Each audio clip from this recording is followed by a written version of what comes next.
buntaga sa spotlight mga kapuso atong maila-ila katong talentado kaayo nga dalaga.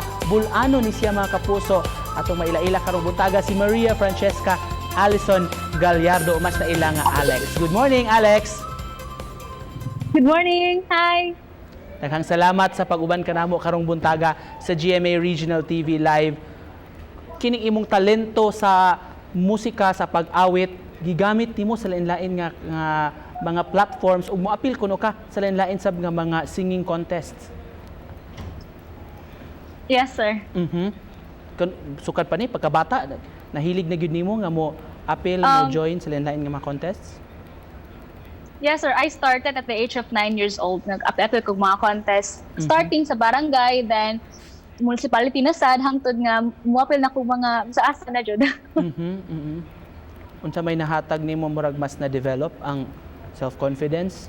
Through that, nakagain ko confidence to speak, to sing in front of people nga gamit sad na ho as I grow up. Tungod kuno sa COVID, murag duna unta kay apilan nga singing contest apan of course na bago ang platform.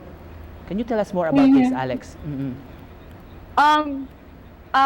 Every May, Jud, like every summer, sigog apilo contest like sa Bohol kay kada fiesta man sila. So na jud ay contest like consecutive days jud na sila nga na contest niya makagain sa good money. But tungod sa pandemic na itabo karon, nag-cancel ang mga fiestas, cancel ang mga contest mo na nga. Mingaw jud ag Bohol karon.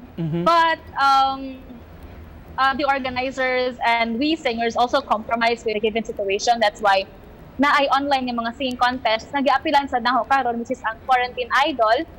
And nahuman na rin actually ang Quarantine Idol, sir, last week sa naho. Yeah, how did it go? Kumusta man? I won the contest. Wow. Congratulations. Mangayo minimo, Alex. Kung mo tugot ra ka, mga migamayng sample unsa may muhatag nimo para sa itong mga viewers karong buntaga. Cause in a world where everybody hates a happy ending story, the wonder love can make the world go round. But don't let it bring you down, but turn your face into a frown. Get along with a little prayer and a song. Pagkanindot, murag mensahe na sadto nimo sa atong mga kaigsuonan nga naglisod karong panahon na, di ba? Alex, unsa may matambag nimo sa atong mga kaigsuonan daghang tag mga kabataan sa bron nga mahilig yun nga mo appeal sa mga amateur nga mga singing contest, unsa nila pag-conquer sa ilang stage fright o sa mga pamaagi aron mas ma-develop yun kini ilang God-given talent o sa ma-share nimo nila.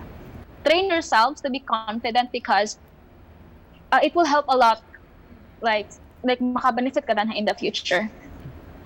And always practice for now. Alright, daghan kaadjong salamat sa kagayunan nga gihatag nimo kanamo karong buntaga gikan sa lungsod sa Hagna sa lalawigan sa Bohol, si Alex Gallardo.